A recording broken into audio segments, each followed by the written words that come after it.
याबद्दल कधी शेतकऱ्यांनी काही म्हणजे अशा तक्रारी करून वगैरे सरकारकडे दिलेल्या आहेत, तक्रारी केल्या आहेत सरकारकडे?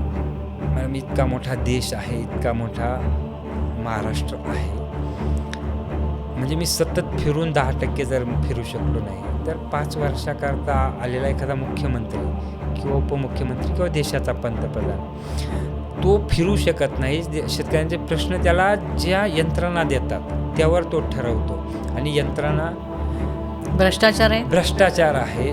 जो पैसे देईल त्याचं नुकसान दाखवलं जातं आणि जो पैसे नाही देऊ शकत नाही त्याचं नुकसान दाखवलं जात नाही. म्हणजे आता इव्हन मागे आता या अतिवृष्टीच्या ज्या नुकसान भरपाई आली त्यामध्ये ज्याचं खरंच नुकसान झालं त्याला मिळालंच नाही.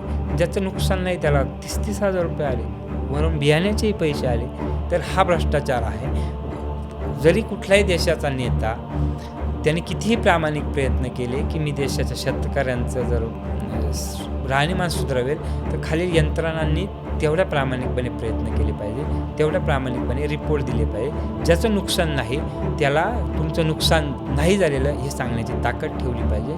त्याचं खरंच गावातून एकाचं नुकसान झालेलं आहे त्याला त्या दिवशी जे 1 लाख मिळणार आहे ते पूर्ण गावाला जर दिले तर ते 10-10 हजार रुपये येणार आहे का 2-2 हजार रुपये येणार आहे. 50-50 रुपयाचे चेक आलेले आहेत मॅडम नुकसान भरपाईचे शेतकऱ्यांना. पण ह्याची तक्रार कधी तुम्ही केली नाहीत का, म्हणजे सरकार दरबारी?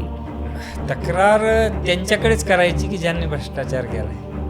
म्हणजे तुम्हाला असं म्हणायचं आहे की आपल्या महाराष्ट्रातल्या ज्या सरकारी यंत्रणा आहेत त्या भ्रष्टाचाराने पोखरून निघाल्या आहेत? 100%. त्यामुळे खरंच जे म्हणजे गरजू आहेत किंवा शेतकरी जे पीडित शेतकरी म्हणा किंवा नुकसानग्रस्त शेतकरी आहेत त्यांच्यापर्यंत खरी मदत पोहोचतच नाही, ती फक्त कागदोपत्री असते. 1 लाख रुपये पगार असणारा व्यक्ती 500 रुपये जेव्हा एखाद्या गरीब शेतकऱ्याकडे मागतो तेव्हा फार वाईट वाटतं.